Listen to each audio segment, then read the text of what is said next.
নমস্কাৰ মোৰ চেনেললৈ আপোনালোক সকলোকে স্বাগতম জনাইছো আশা কৰো আপোনালোক নিশ্চয় ভালে আছে শীতকালত আমি যদি 5 বিধ বস্তুৰে স্কিনৰ যত্ন লওঁ তেতিয়া শীতকালত দেখা দিয়া স্কিনৰ বহুতো সমস্যা ভাল হয়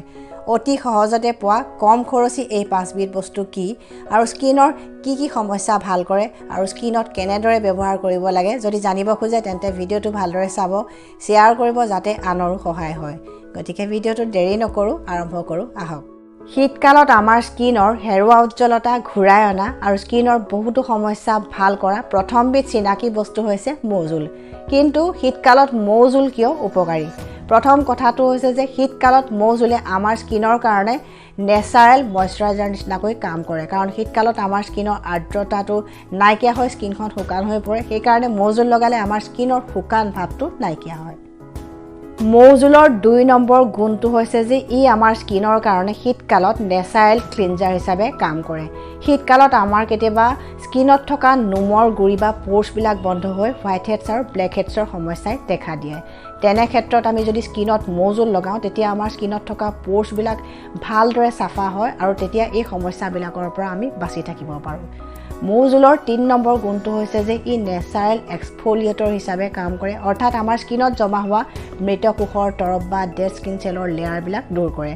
আমাৰ স্কিনত মাজে সময়ে এনেকুৱা ডেড স্কিন চেলৰ লেয়াৰ জমা হয় আৰু যেতিয়া আমাৰ মুখত এই ডেড স্কিন চেলৰ লেয়াৰবিলাক থাকে তেতিয়া আমাৰ স্কিনখন দেখাত ডাল হৈ পৰে কিন্তু মৌজুল লগালে এই মৰা কোষৰ তৰপবিলাক আঁতৰি যায় আৰু আমাৰ স্কিনখন দেখাত ধুনীয়া গ্লো কৰি থাকে মৌজুলৰ 4 নম্বৰ গুণটো হৈছে যে ইয়াৰ স্কিন লাইটেনিং প্ৰপাৰ্টিজ আছে অৰ্থাৎ আমাৰ স্কিনৰ কলা দাগৰ সমস্যা আৰু ছানবাৰ্ণৰ সমস্যাটি উপকাৰী আমাৰ প্ৰায়বিলাক মানুহৰে মুখত দুই এটা কলা দাগৰ সমস্যা থাকেই আৰু শীতকালত ঠাণ্ডা পৰিলেও চোকা ৰ'দৰ বাবে কেতিয়াবা আমাৰ ছানবাৰ্ণৰ সমস্যা হয় কিন্তু মৌজুল লগাই থাকিলে এই সমস্যাবিলাকৰ পৰা আমি বাচি থাকিব পাৰোঁ মৌজুলৰ 5 নম্বৰ গুণটো হৈছে যে ইয়াৰ এণ্টি বেক্টেৰিয়েল গুণ আছে অৰ্থাৎ আমাৰ স্কিনখনক ই নেচাৰেলি শীতকালত প্ৰটেকশ্যন দিয়ে এতিয়া জানো আহক মৌজুল শীতকালত আমি স্কিনত কি ধৰণে ব্যৱহাৰ কৰিব পাৰোঁ শীতকালত নেচাৰেল ক্লিনজাৰ হিচাপে মৌজুল লগাব পাৰি যিসকলৰ স্কিনখন বেছি শুকান বা ড্ৰাই হয় তেওঁলোকে মৌজুলৰ লগত কেইটোপালমান অলিভ অইল বা নাৰিকল তেল মিহলাই মুখত 2-3 মিনিটমান লাহে ভালদৰে মাছাজ কৰি দিয়াৰ পিছত কুহুমীয়া পানীৰে মুখখন ধুই পেলাব এই নেচাৰেল ক্লিনজাৰটো বজাৰৰ পৰা কিনি অনা দামী ফেচ ৱাছ বা ক্লিনজাৰতকৈ বহু গুণে উপকাৰী আৰু সকলো ধৰণৰ স্কিনৰ কাৰণে উপযোগী এটা নেচাৰেল ফেচ ক্লিনজাৰ হৈছে গাখীৰ আৰু মৌজুলৰ মিশ্ৰণ এই মিশ্ৰণটো যদি সদায় লগোৱা যায় তেতিয়া শীতকালত আমাৰ স্কিনৰ হেৰুৱা উজ্জ্বলতা ঘূৰি আহে শীতকালত নেচাৰেল এক্সফোলিয়েটৰ হিচাপে আমি স্কিনত মৌজুল লগাব পাৰোঁ যিয়ে আমাৰ স্কিনত জমা হোৱা মৰা কোষ বা ডেড স্কিন চেলৰ লেয়াৰ দূৰ কৰি আমাৰ স্কিনখন দেখাত উজ্জ্বল আৰু ধুনীয়া কৰি তোলে ইয়াৰ বাবে আমি বেচন নাইবা ওটছৰ পাউডাৰ ব্যৱহাৰ কৰিব পাৰোঁ আৰু দিহাটো একেবাৰে সহজ 1 চামুচ বা 2 চামুচ বেচন নাইবা ওটছৰ পাউডাৰৰ লগত আধা চামুচমান মৌজুল আৰু অকণমান গাখীৰ মিহলাই এটা পেষ্ট বনাই সেই মিশ্ৰণটো মুখত 2-3 মিনিটমান আঙুলিয়ে লাহে মাছাজ কৰি দিয়াৰ পিছত কুহুমীয়া পানীৰে মুখখন ধুই পেলাব লাগে শীতকালত দেখা দিয়া এটা প্ৰধান সমস্যা হৈছে ওঁঠ ফটাৰ সমস্যা ওঁঠ ফাটিলে ৰাতি শোৱাৰ সময়ত নিয়মীয়াকৈ যদি ওঁঠত মৌজুল লগোৱা যায় তেতিয়া ওঁঠ ফটাৰ সমস্যা ভালেখিনি কমি যায় যদি ওঁঠ দুখন কলা পৰে তেন্তে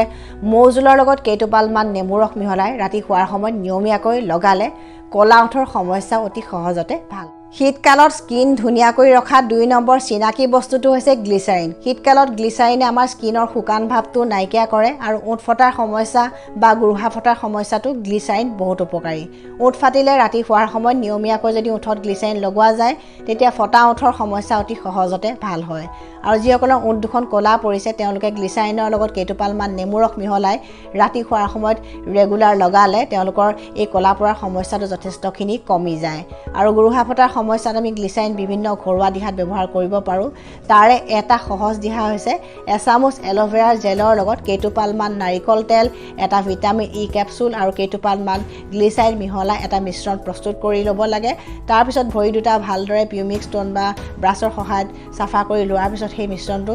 ৰাতি শোৱাৰ সময়ত ভৰিত ভালদৰে মাছাজ কৰি পেলাই ৰাতি শুই থাকিব লাগে এইদৰে ৰেগুলাৰ কিছুদিন কৰিলে ফটা গুৰুহাৰ সমস্যা যথেষ্টখিনি কমি যায় শীতকালত নেচাৰেল ক্লিনজাৰ টনাৰ আৰু ময়শ্চাৰাইজাৰ হিচাপে লগাব পৰা 3 নম্বৰ চিনাকি বস্তুটো হৈছে গোলাপ জল ক্লিনজাৰ হিচাপে যদি গোলাপ জল লগাব খোজে তেন্তে গাখীৰৰ লগত গোলাপ জলৰ মিশ্ৰণটো লগাব পাৰে যদি টনাৰ হিচাপে গোলাপ জল লগাব খুজিছে তেন্তে ফেচ ৱাছ বা মুখখন ধোৱাৰ পিছত গোলাপ জল ডাইৰেক্টলি মুখত স্প্ৰে কৰিব পাৰে নাইবা কটনৰ সহায়তো লগাব পাৰে আৰু যদি ময়শ্চাৰাইজাৰ হিচাপে গোলাপ জল ব্যৱহাৰ কৰিব খুজিছে তেন্তে যিকোনো ময়শ্চাৰাইজাৰ বা ক্ৰীমৰ লগত আপোনালোকে গোলাপ জল মিহলাই যদি লগায় তেতিয়া শীতকালত আপোনালোকৰ স্কিনখন নেচাৰেলি ধুনীয়া হৈ থাকিব শীতকালত চাবোন আৰু ফেচ ৱাছৰ সলনি লগাব পৰা আৰু বিভিন্ন ফেচ পেকত ব্যৱহাৰ কৰিব পৰা 4 নম্বৰ চিনাকি বস্তুটো হৈছে বেচন বেচনৰ লগত গাখীৰ আৰু মৌজোলৰ মিশ্ৰণটো ফেচ ৱাছ বা চাবোনৰ সলনি আমি ৰেগুলাৰ ল'ব পাৰোঁ নাইবা এই মিশ্ৰণটো আমি ফেচ পেক হিচাপেও শীতকালত ব্যৱহাৰ কৰিব পাৰোঁ যাৰ স্কিনত যিটো বস্তুৱে মানে বা যিবিলাক বস্তুৱে মানে বা চুট কৰে সেই বস্তুবোৰ আমি বেচনৰ লগত মিহলাই শীতকালত আমি নিজৰ স্কিনৰ যত্ন ল'লে আমাৰ স্কিনখন নেচাৰেলি ধুনীয়া হৈ থাকে শীতকালত স্কিনৰ বহুতো সমস্যা সহজতে উপশম কৰা 5 নম্বৰ চিনাকি বস্তুটো হৈছে বৰোপ্লাছৰ দৰে এণ্টিছেপ্টিক ক্ৰীম এনেকুৱা এণ্টিছেপ্টিক ক্ৰীমবিলাকে আচলতে আমাৰ স্কিনৰ শুকান ভাৱটো নাইকিয়া কৰে মুঠ ফটাৰ সমস্যা গুৰুহা ফটাৰ সমস্যা বা শীতকালত দেখা দিয়া ছালৰ বিভিন্ন সমস্যা অতি সহজতে উপশম কৰে মাত্ৰ আমি এই এণ্টিছেপ্টিক ক্ৰীমবোৰ ৰাতিহে লগাব লাগে দিনত লগালে কেতিয়াবা হয়তো ছালৰ কলা দাগৰ সমস্যা আহিব পাৰে বা ছানবাৰ্ণ হ'ব পাৰে আৰু কটা চিঙা ঘা দি সোনকালে শুকুৱাটো এণ্টিছেপ্টিক ক্ৰীমে সহায় কৰে বাৰ্ণৰ সমস্যাটো উপকাৰী গতিকে এনেকুৱা এণ্টিছেপ্টিক ক্ৰীমবিলাক আমি সদায় ঘৰতে ৰাখিব লাগে